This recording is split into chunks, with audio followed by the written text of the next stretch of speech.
breaking news ပါအီရန်နဲ့အပြစ်ကရဆက်တဲ့အရာအချိန်ပြည့်ကန်ဒီမှာပင်အမေရိကန်သမ္မတဒေါ်နယ်ထရန့်နေပြီးတော့မှတက်တန်းထပ်တိုးတယ်ဆိုပြီးတော့မှသူ့ရဲ့ social truth media နေပြီးတော့မှဆက်လက်ပြီးတော့မှကြီးညာလိုက်ပါတယ်ဒီကနေ့က22ရက်4လ2026ခုနှစ်ဖြစ်ပါတယ်ဒါမှကြီးညာခင်နိုင်ပိုင်းအလိုလေးမှာအမေရိကန်သမ္မတဒေါ်နယ်ထရန့်ကအီရန်နဲ့အပြစ်ကရဆက်ဖို့ရအတွက်ဆက်လက်ပြီးတော့မှအချိန်မပေးတော့ဘူးအချိန်ပြည့်သွားတဲ့တိုက်ခိုက်သွားမယ်ဆိုပြီးတော့မှလည်းပြောဆိုတာတွေ့ရပါတယ်အဲ့လိုပြောဆိုပြီးတော့မှဒါနိုင်ငံတကာသတင်းမီဒီယာတွေကဘာဆက်ပြီးတော့မှတင်ပြထားလဲဆိုလို့ရှိရင်အမေရိကန်ကအီရန်ကိုတိုက်ခိုက်ဖို့ရအတွက်ယာနှုံးပြည့်ရှိနိုင်ချေရှိတယ်လို့ပြောပြီးတော့မှအမေရိကန်ကနေတစ်ဆင့်အရှိလေပိုင်းကိုကုန်တင်လေရင်တွေတိုက်လေရင်တွေဆက်လက်ပြီးတော့မှပို့ဆောင်နေတယ်အင်အားတွေဖြစ်တင်းနေတယ်ဆိုပြီးတော့မှလည်းပြောဆိုတာတွေ့ရပါတယ်ဒါပေမဲ့အခုလိုအပြစ်ကရဆဲဖို့ရအတွက်အချိန်ပေးလိုက်တဲ့အချက်လက်ကဒေါ်နယ်ထရန့်အနေနဲ့ဒါလှုပ်ဆောင်ဖို့ရအတွက်ပို့ပြီးတော့မှအားသာစေတယ်ဆိုပြီးတော့မှလည်းနိုင်ငံရေးလာသုံးသပ်သူတွေပြောပါတယ်ဘာဖြစ်လို့ဆိုရင်အခုလိုချိန်ညာတဲ့အရာကဒါနေ့ရက်တွေအချိန်တွေမချိန်ညာဘဲနဲ့အခုလိုပြောထားတဲ့အရာကပို့ပြီးတော့မှအန်ရယ်စုံတဲ့ကြားရောက်စေပြီးတော့မှဒေါ်နယ်ထရန့်အနေနဲ့လက်လွတ်စပယ်တိုက်ခိုက်ဖို့ရအတွက်ဒါအချိန်တိုင်းတာမသိတဲ့အချိန်မှာအမိတ်ပေးနိုင်တယ်ဆိုပြီးတော့မှလည်းနိုင်ငံရေးလာသုံးသပ်သူတွေပြောဆိုတာတွေ့ရပါတယ်အခုလိုမျိုးအပြစ်ကရဆဲတဲ့အရာကလည်းပါကစ္စတန်ဝန်ကြီးချုပ်ရှာဘတ်ရှရစ်ကနေပြီးတော့မှအီရန်နိုင်ငံထဲမှာဒါတီဟီရန်ခေါင်းဆောင်တွေကနေပြီးတော့မှဒါအပြစ်ကရဆဲဖို့ရအတွက်လိုလားတဲ့သူတွေရှိသလိုမလိုလားတဲ့သူတွေကရှိတယ်ဒါတွေအတွက်အချိန်ပေးတာပဲဆိုပြီးတော့မှလည်းပြောဆိုတာတွေ့ရပါတယ်ဆိုတော့နှစ်ဖက်စလုံးကတော့ဒါ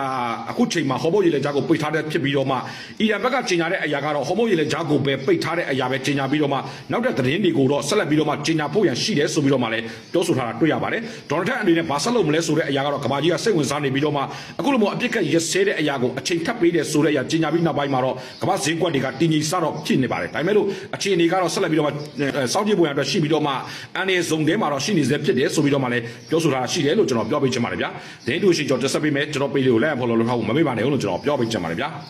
ABC သတင်းဌာနကနေအခုလေးပဲဖော်ပြနေပါတယ်အဲ့ဒါဘာလဲဆိုရင် US နဲ့ Iran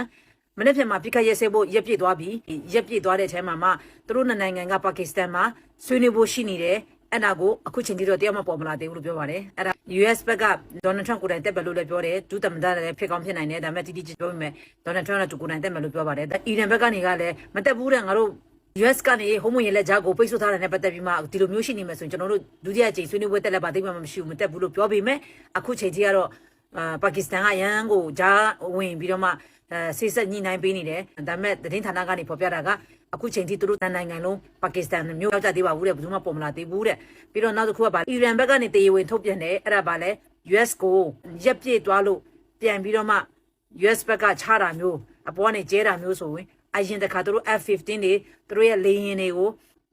ပစ်ချထားတာလေအီရန်ဘက်ကပစ်ချထားတာလေအဲ့ဒါတွေထက်ကိုပိုပြီးအစမတန်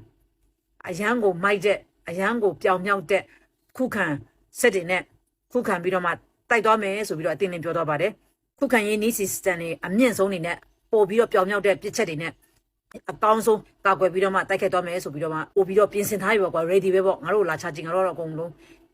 ready ပဲအရင်ပြီးခဲ့တဲ့ရက်40ရက်တွေထဲမှာသူတို့ခုခံနေနဲ့ချထားတဲ့နီးနီထဲတော့ပို့ပြီးတော့မှအစင်းမြင့်နဲ့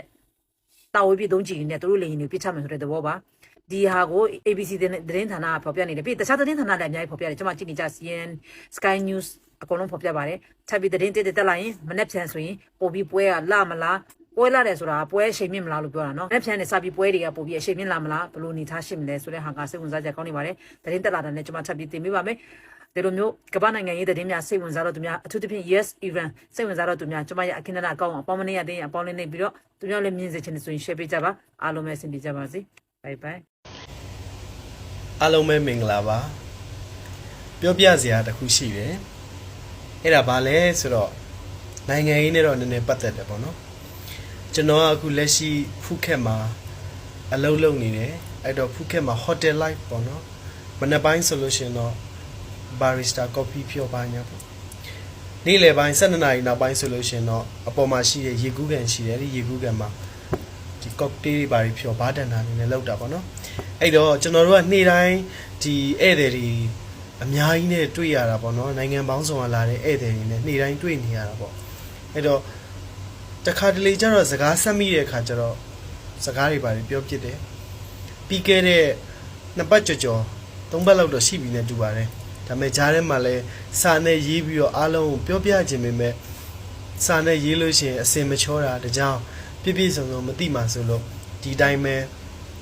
ဗီဒီယိုလေးရိုက်ပြီးတော့ဒီမှာပဲရှင်းပြချင်တာပေါ့နော်ပြောပြချင်တာပေါ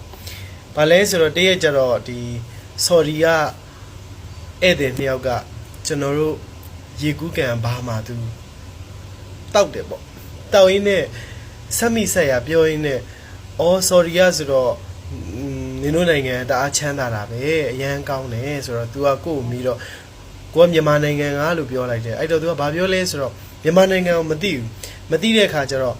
နည်းနည်းရှင်းပြရင်လည်း तू ကအဲ့မှာဘာထပြောလဲဆိုတော့အော်တဲ့မြန်မာနိုင်ငံဆိုတာတဲ့ဒီမွတ်စလင်တွေကိုတတ်တဲ့နိုင်ငံလားတဲ့အဲ့ဒီမှာကိုကစိတ်ထဲမှာအဆင်မပြေတော့ဘာလို့လဲဆိုတော့ဒီမြန်မာနိုင်ငံမှာမွတ်စလင်တွေကိုတတ်တယ်ဆိုပြီးတော့တိတဲ့အတိမျိုးကြီးနဲ့ကျတော့အဆင်မပြေဘူးလေကိုမြန်မာနိုင်ငံအော်မြန်မာနိုင်ငံလှတယ်နော်ခီးသွားစရာနေရာတွေအများကြီးပေါ်တယ်ဒီလိုမျိုးတိတယ်ဆိုရင်ကိုကျင်းတတ်တယ်ဒါပေမဲ့နိုင်ငံတကာအဲ့ဒီလိုမျိုးတိနေရဆိုတာကြီးကကျတော့ကိုမြန်မာနိုင်ငံသားတယောက်နေတဲ့စိတ်ထဲမှာအဆင်မပြေဘူးအဲ့သူကဘာပြောလဲဆိုတော့နုနိုင်ငံအဲ့တဲ့ lady ပေါ့နော်အဲ့ဒီမျိုးသမီးရအောင်အခုဗမာလဲတဲ့ဆိုတော့ကိုကပြောပြတာပေါ့ဒီအာနာသိန်းနဲ့အတွက်ကြောင့်မလို့အခုထောင်ထဲမှာဆိုသူကဘာပြောလဲဆိုတော့ကောင်းတယ်တဲ့ဘာကောင်းတာလဲလို့ဆိုတော့ तू အားတဲ့မွတ်စလင်တွေကိုတတ်တာ तू တဲ့ဒေါအောင်ဆန်းစုကြည်ကမွတ်စလင်တွေကိုတတ်ပါတယ်ပေါ့သူတို့ရဲ့စိတ်ထဲမှာစွဲနေတာအဲ့ဒါဒီ ICJ မှာဒေါအောင်ဆန်းစုကြည်ကိုယ်တိုင်သွားပြီးလူလုံးထွက်ပြီးသွားပြီးတော့ဒီကိစ္စရက်တွေကိုရှင်းတဲ့အခါမှာနိုင်ငံတကာကမြင်တာကဒီအမျိုးသမီးကဦးစီးပြီးတော့ညွှန်ကြားချက်တွေပေးလို့ဒီလိုလူတွေတန်းပေါင်းများစွာရိုဟင်ဂျာတွေဒုက္ခရောက်ရပါတယ်ဆိုပြီးတော့သူတို့ရဲ့စိတ်ထဲမှာအဲ့လိုမျိုးထင်းနေတာဖြစ်တဲ့အတွက်ကိုတော့အတက်နိုင်ဆုံးရှင်းပြလိုက်ပါတယ်ဒီလူမင်းအောင်လှိုင်ကြောင့်ဒီမင်းအောင်လှိုင်ကြောင့်ဒီလူကြောင့်တိုင်းပြည်ကဒီလိုဖြစ်တယ်ဒီဖြစ်ခဲ့တဲ့ကိစ္စတွေအကုန်လုံးကလည်းသူကညွှန်ကြားတာသူတို့စီစဉ်တာသူတို့လုပ်တာမဆိုင်ပါဘူးဆိုတဲ့အကြောင်းတော့သူတို့နားလည်အောင်တော့ရှင်းပြလိုက်တာပေါ့နော်လက်ခံခြင်းလက်မခံခြင်းကတော့သူတို့တစ်ပိုင်းကိုလည်းကိုယ်စိတ်ကြည်နေအောင်သူတို့တော့ရှင်းပြခဲ့တယ်အဲ့တော့ဒီခုလောလောဆယ်ဖြစ်နေတဲ့ကိစ္စရက်တွေအကုန်လုံးကသူတို့ရဲ့နိုင်ငံတကာရဲ့မွတ်စလင်အတိုင်းဝိုင်းမှာဆိုလို့ရှိရင်ကျတော့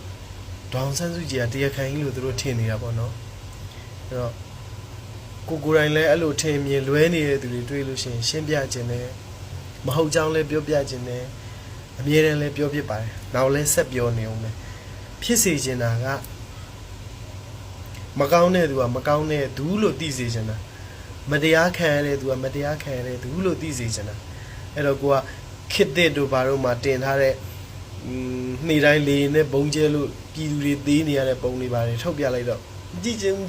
တဲ့သူတို့အဲ့မကြည့်ချင်ဘူးပေါ့